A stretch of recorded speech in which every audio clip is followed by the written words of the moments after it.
Дорогие ребята из Республики Саха, мы Катя, Лиза, Маша, Арина и Анжелина приветствуем вас из города-курорта Сочи! И пусть первым знакомством с нашим городом для вас станет удивительная легенда о 33 водопадах, которую мы вам сейчас и покажем.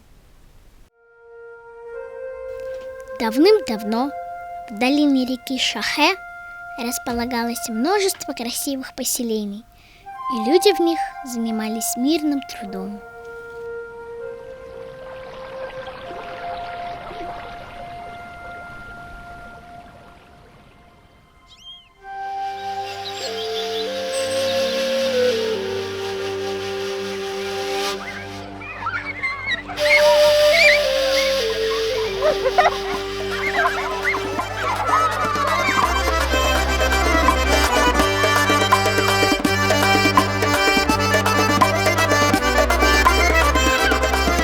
Шли годы, и пришла на эту землю беда. Неизвестно откуда появился Джигош, великан, который отличался злым нравом и много бед принес людям. Угонял скот, вытаптывал посевы, поедал красивых женщин.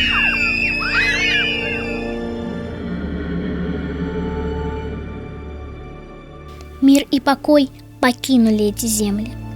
И тогда старейшины адыгов собрались на Хасе и пригласили предсказателя Усарежа, чтобы он посоветовал, как избавить свой народ от проклятого Джигоша.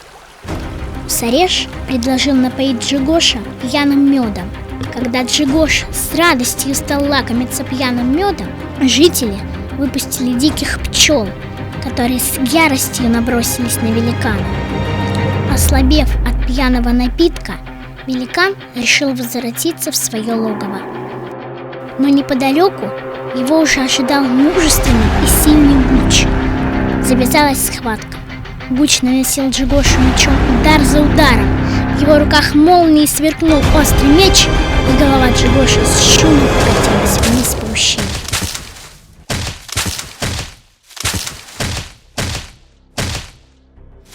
Обезглавленное тело с такой тяжестью рухнуло на землю, что треснули скалы, и из камней забил чудесный родник, воды которого, достигнув очередного следа Джигоша, падали с обрыва вниз. Великану пришлось ступить по склону горы 33 раза, отчего и образовались 33 водопада.